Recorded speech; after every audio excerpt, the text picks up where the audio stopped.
Today's episode of the Believe in Steelers show brought to you by betonline.ag. They'll take care of your gambling and sports needs this winter season. If you want to head to betonline.ag today, use our promo code BELIEVE to get started. BetOnline, where the game starts. Joined as always by my guy, two-time Super Bowl champion, 12-year veteran of the Pittsburgh Steelers and a scout for the Steelers, Ike Taylor. IT recording this Tuesday morning, Monday Night Football, Buffalo Bills safety Damar Hamlin in critical condition after suffering cardiac arrest. Right off the top, I wanted to get into your perspective. You've seen a lot in your 12 years in the league, and we'll go from there. I'm going to have a very open-ended conversation here this morning. You know, as much as we think we're, or as much as we want to be superhuman, macho, tough guy, getting immune to pain, playing this sport, football, with the aggression of the intent to hurt another grown man. And to see Damar Hamlin, born in McKeesport, Pittsburgh raised, and I think a couple of weeks ago he said, man, I'm always root for the Steelers unless we play them. Going to the University of Pittsburgh, getting drafted in the 6th round, and of late, I think the last 11 to 12 games, doing something he always wanted to do, and that was to play and start in the professional NFL. To see this young man go down like that, to see how he made the tackle, stood up, and then collapsed. In the football world, it just took air out the balloon for everybody. Mm-hmm. But to see, I knew it was serious when the other team, when Cincinnati came over. Mm-hmm. And once I saw Cincinnati come over, once you see your favorite football player, once you see the Josh Allens, the Whites, the Jamars, the Higgins, the Boyds, once you see those guys tear up, you knew it was serious. So this is something that is new to the whole football world. But for the football players, and we like to call it a brotherhood, because there's only a few of us in the world who are fortunate and blessed to play this sport. But to see them get down and pray and rally around Darman, they say a picture is worth 1,000 words. To see Trayvon Diggs go straight to the locker room, throw his clothes on, go straight to the hospital, that's brotherhood. To see a head coach with the magnitude of the game between the Cincinnati Bengals and the Buffalo Bills, both agree this is bigger than football, that's brotherhood. Mm-hmm. To see grown men cry, I think the world got this all, man. We just as human as anybody else. And it just, you can't prepare yourself for this. The football world didn't prepare themselves for this. Former players and active players didn't prepare themselves for this.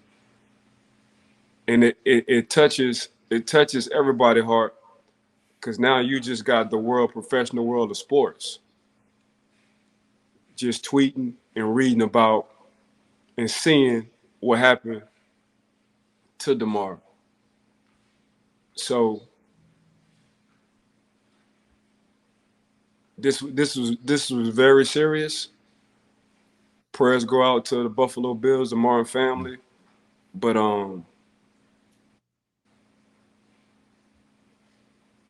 he's back now, and just in my mind, from me to them, you as well, the Believing Podcast family. Wish nothing but prayers, angels flying and being all around Damar and his family right now for him to get back into the condition that we would like to see him be. But yesterday was a first for everybody. The first person I called was Ryan Clark, and the reason why I called RC was in one of these conditions himself as a teammate, and all you can do for a teammate is to be there. So, Ike, let me interrupt you really quickly here. Are you talking about when the Steelers decided to hold Ryan Clark out of the January 2012 playoff game against the Denver Broncos? Correct. Okay. Yeah. RC called a condition. I mean, Angels was around RC to where he didn't leave us that day. Wound up making it back to Pittsburgh. Found out what his condition was.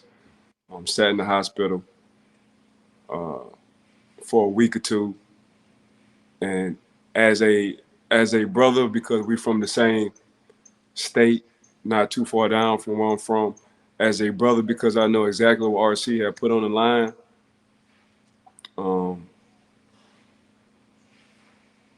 All you can give back is time, and it was life threatening for RC as well.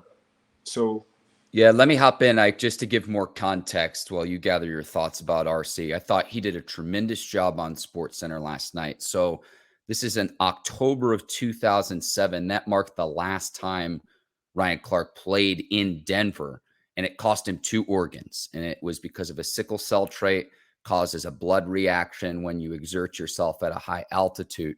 So he lost 2 organs, and the debate was in a playoff game in January 2012, should he play or not? Should he risk that, considering that trait that he has? So I'm sorry, I just want to make sure our listeners and viewers understand the context, because it involves a few different years. The last time he had played was 2007, and then 2012, he's debating, should I risk my life to do that? And ultimately, it was Coach Mike Tomlin who said, if this was my son, I would not allow him to play.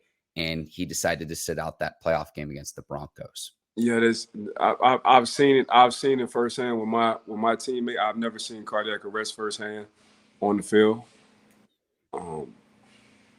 But yeah, this when those things happen to a teammate, you ain't thinking about football. Like, practice wasn't practice. It's you want to fast forward practice or meetings or whatever you're doing to get to the hospital your teammate is at. Because all you want to do is be there and be around your teammate. And fortunately, we all see what RC is doing now. And the same thing with Damar. By the grace of God, he will be back. It's just this the first time I've seen the football world seen this serious, this magnitude of an injury happen. And it's tough because my son played. So the first thing I thought about was my son playing this sport, same position. And just to put things in perspective,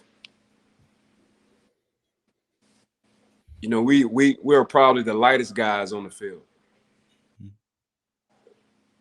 And we have to hit the heaviest guys, the most athletic guys, the toughest guys in the world when it comes down to football.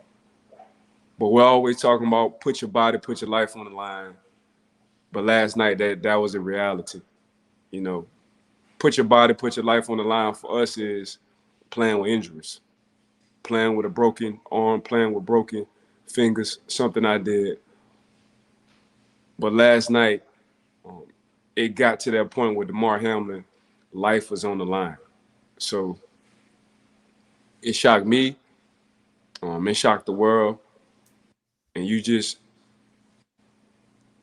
you don't. I think we take too much for granted. But for Damar Hamlin, and Pittsburgh is just a part of me. Mm-hmm. So Damar, born and raised Pittsburgh, went to the school of University of Pittsburgh, Mm-hmm. and finally getting his opportunity. It's 32 teams in the league. Let's say a team might carry 5 or 6 DBs, period. Just DBs secondary, they might carry 10. So it's only a few of us in the world who are blessed to play this sport. But to see the young man go down like that, that was just tough to see. So, you just always on your phone because you always want to update. You just reaching out to everybody because you always want to update. You want to be as caring as you can because regardless if I didn't grow up with Damar, he's still part of that brotherhood. That brotherhood is playing cornerback in the NFL. That brotherhood is the last line of defense. A defensive lineman can mess up, he got a linebacker to back him up. A linebacker can mess up, he got a secondary guy to mess him up, back him up. But a secondary got us in the backfield. We don't have the opportunity because touchdowns get scored, highlights get shown, but it's tough playing that cornerback in safety position. It's tough, but to see Damar and the effort you got to put in, week out, off season, you're betting on yourself because a lot of people are going to tell you it's a small percentage that's able to get in the NFL. Over 170 some thousand kids between Division 1 and 3 play football. Only 250 something get drafted. You narrow that down to just your position, probably 18 to 24 kids get drafted as a secondary guy. That's small. Out of 179,000. So you're one of the best in the world. And to see one of the best in the world go down after we might think a routine hit and collapse and expect for him to get up and they have to do CPR for 9 minutes, call mom, make sure she come to the ambulance to check on the baby. I always said as a father, you always want your kid to bury you. So, I mean, it's tough. It's tough. But Yeah, I saw the pregame video where he was congratulating his family, his mom right, included. It's a great video right, before the game. And this is a player who's getting his opportunity that you mentioned, filling in for injured star safety Micah Hyde, who's been out with a neck injury since week 2. So this was his opportunity. And this was a player, mentioning the Pittsburgh connection, out of McKees Rocks, Pennsylvania. He chose to play at Pitt over Ohio State and Penn State. And he was a 3-year starter there. And I found this quote online talking about why he chose Pittsburgh specifically, because he had other opportunities to go to more established programs. And he said, and this is a direct quote from him, he said, I had a little brother that was 2 years old at the time. I wanted him to grow up with a role model in his life and to give him someone to be able to model himself after. This is a player who had a toy drive and was simply trying to raise $2,500 around this time of year, this holiday season. Well, that number now has surpassed $3 million because of the impact that this had last night. I was watching this game. I had a neighbor over and we were going to watch Monday Night Football and catch up about how the holiday season was going. And all of a sudden it was like, okay, the game is delayed. And then I've never seen a game other than for weather tossed back to the studio before halftime in my history of watching sports, not just football. And I immediately called the news station, Ike, because I told the producer who's working the night side shift, I'm like, this is quickly going to evolve beyond just a sports conversation and a football conversation. This was information and news and a story that had such reach. It led our 10 o'clock newscast last night, Ike. And I just hope I hope he's okay. Um, I've never seen a player leave the field where you didn't know. Usually it's like they're stabilized and put on a stretcher and you give the thumbs up. And you mentioned the visible reaction to Ike. I don't want to compare this too much to other circumstances because they're all different. But you mentioned the visible weeping and the imagery of that and how powerful that was on both players, both teams from included players with that. I kind of likened it to several years ago on Monday Night Football with when Ryan Shazier had his spinal cord injury, and you read his book Walking Miracle, and he's talking about Vince Williams, one of the toughest players on the team, openly weeping. That's what that reminded me of, seeing that last night. And when it was the uncertainty of, we don't know what his status is going to be, the decision not to continue the game clearly was the right one and the correct one. The third person I called was my equipment guys. And the reason why I call my equipment guys is because they're going to know before anybody else what's going on. Because they got to get the equipment and they got to move on. And they got to get stuff packed and ready for away games. And I called one of my equipment guys and I say, bro, is it that bad? He said, bro, it's that bad. And that's when it hit me. Now, in a matter of 5 minutes after he collapsed, that's when I got to calling RC and my equipment guy, because I knew the equipment guys would know before anybody else how serious this incident is. I call RC first because RC have been through this situation. I call RC first because RC, him and I understand we talk at a different language when it comes down to perspective wise. We're on the same page. We just talk in two different forms. But yeah, Damar,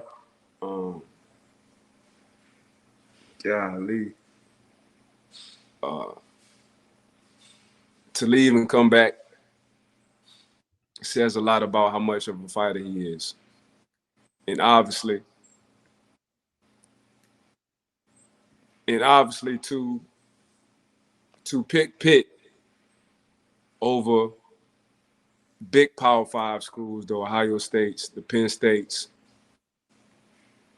And the reason why you mentioned for him to say, you know what, I got a 2-year-old brother, I want to be a role model, that's just showing you the kind of person Damar Hamlin is. He's always thinking about somebody else other than himself. And right now, he got the whole world reciprocating just off of the human being he has been throughout his whole life at 24 years old. He got all us thinking about him instead of ourselves. Ike, I wanted to ask you this question. What do you think is going through T. Higgins' head, in the sense that he was the last player to make physical contact on the field with Damar Hamlin?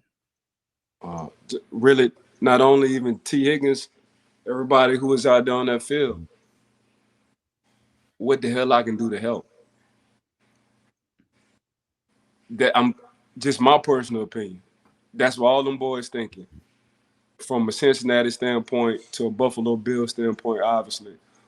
What the hell I can do to help Damar Hamlin situation? Yeah, absolutely. And T. Higgins was shown coming out of the locker room, hugging his mom as well. Obviously, emotions running high. We mentioned Hamlin's charitable efforts. Another thing I would mention, Ike, for any young parents out there, have a conversation with your coach of, do you have an AED machine? What's protocol if something like that were to happen at a youth in a younger level, whether it's high school, whether it's college. There's only so much that you can do with what is a collision sport, and what's usually maybe a broken bone or a ligament tear.